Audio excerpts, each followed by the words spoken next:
Hey Equals, it's Kim. I'm in the Rice Center, which is the home of the Ohio House of Representatives. Well, it's where their offices are.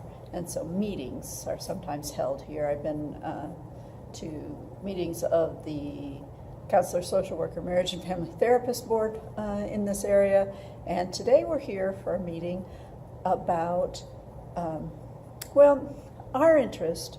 My interest is around HIV and modernizing the criminal code around HIV non-disclosure. There's some suggestion, one of the arguments in this situation is, well, maybe the way to not make HIV exceptional amongst communicable diseases is to raise all the other communicable diseases up to the same level, and that is not the answer.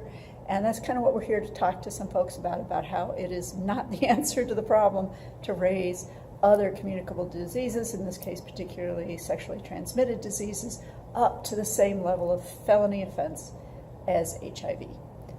More to come later. It's Sunday again, because that's the day I do most of my filming.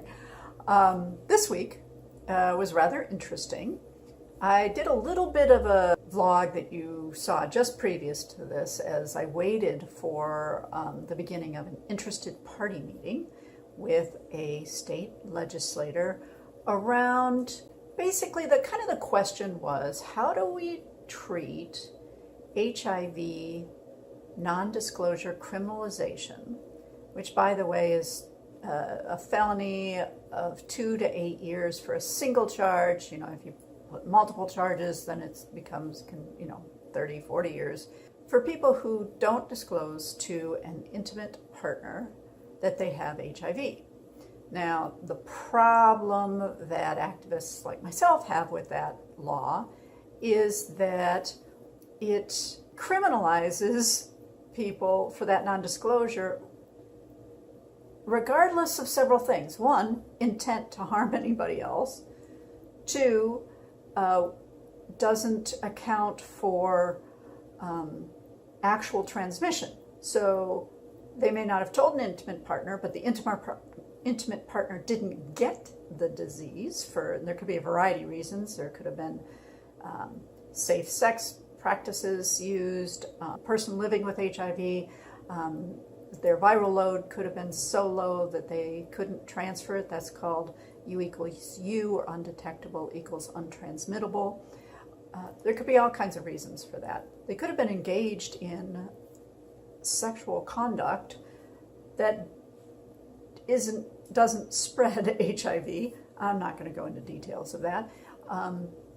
Plus, there's laws on the book that criminalize, that give you extra penalties if you're arrested for things like solicitation or loitering or spitting at a police officer, biting somebody. All of those crimes, yes, have enhanced penalties simply because you're a person living with HIV. So we would like to see those laws modernized to be brought into alignment with what we know now about the spread of HIV. Because if we want to end the epidemic of HIV, we have to end the stigma so that people who have HIV or are at high risk of contracting the virus, that they are in treatment and getting the kinds of health care required so that they can't pass it on to anyone else, and that they have the knowledge about how to do that.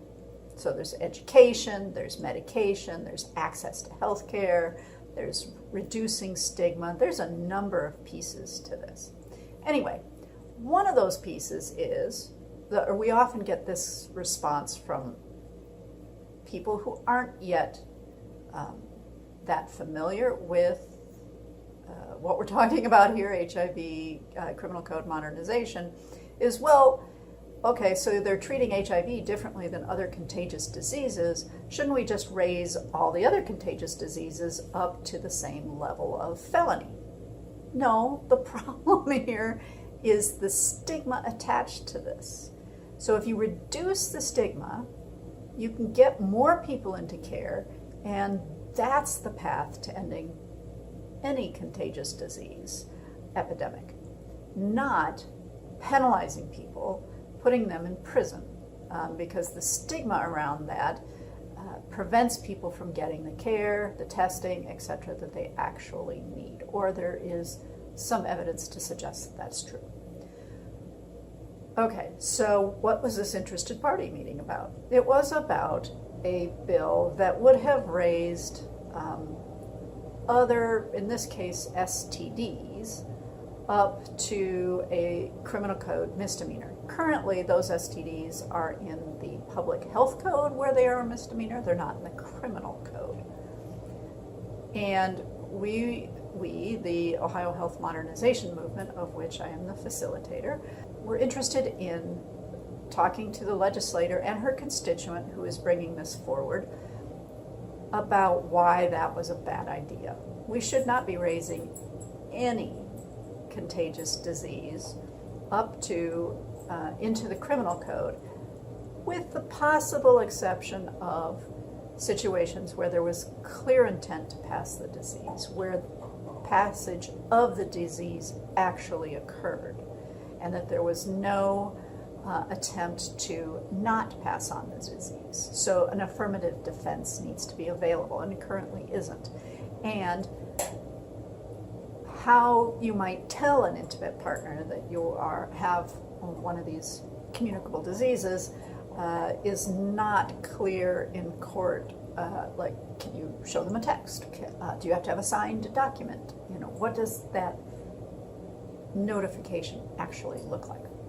Anyway, we were successful in, there was many public health folks from various counties, cities, state, there to talk to this legislator and her constituent, who, very nice guy, doesn't want the person who gave him herpes to be giving it to other people, and so that was his interest in this bill. So I think we did a pretty good job of explaining why raising all communicable diseases up to the same level of HIV is not a good idea if, as a society, we want to end those epidemics entirely rather than just penalize people. Anyway, I think it was a successful meeting. So that's my update on that interested party and some of the work of the Ohio Health Modernization Movement. If you're interested in learning more about the Ohio Health Modernization Movement, you can contact them at their email address, which is ohmminfo@equalityohio.org. ohmminfo@equalityohio.org, and I'll put it on the screen, and I'll also put it in the description box. If you like this video and the information I give, please subscribe. That helps. The more subscribers I have, the more likely that my videos will be seen by other people out in the world who are on YouTube. And if you believe that this kind of information is important to get out there, it's helpful for me. Also, give me a thumbs up if you like it. You can also hit the little bell, which will alert you every time I put up a new video. Bye, equals. Have a great week.